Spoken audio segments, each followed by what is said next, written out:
At some point in our lives, we probably wondered, how did this small thing turn into this not-so-little thing? While it may seem like such a shocker, this falls under the majestic concept of mitosis. It is a process wherein a single cell divides into two identical daughter cells that each has the same amount of DNA as the original cell. Mitosis occurs in somatic cells.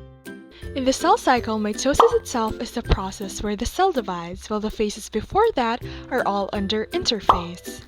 In interphase, the DNA in the cell is copied in preparation for cell division. Outside of the nucleus are two centrosomes. You can't see the chromosomes very clearly at this point because they are still in their long, stringy, decondensed form. Mitosis occurs in 5 phases, namely prophase, prometaphase, metaphase, anaphase, and telophase, or well remembered as PMAT. During the first stage of mitosis called prophase, the chromosomes condense into X-shaped structures composed of 2 sister chromatids containing identical genetic information. The nuclear envelope breaks down, the nucleolus disappears, and the centrioles migrate to opposite sides and form mitotic spindles. In prometaphase, chromosomes continue to condense. The remnants of the nuclear envelope disappear.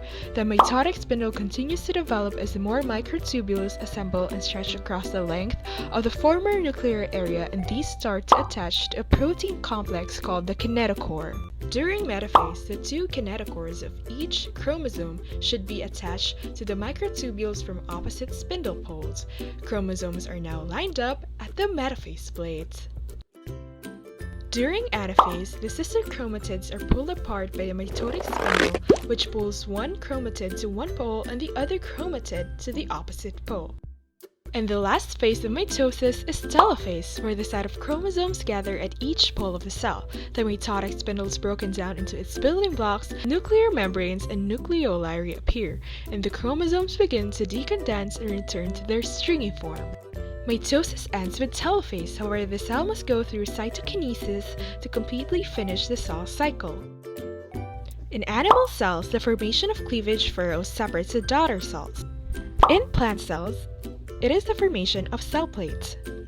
By now, the organelles in the cell are replicated and now divided between the 2 halves of the cell. This includes mitochondria, Golgi body, and the rough ER. Plant cells also have chloroplasts.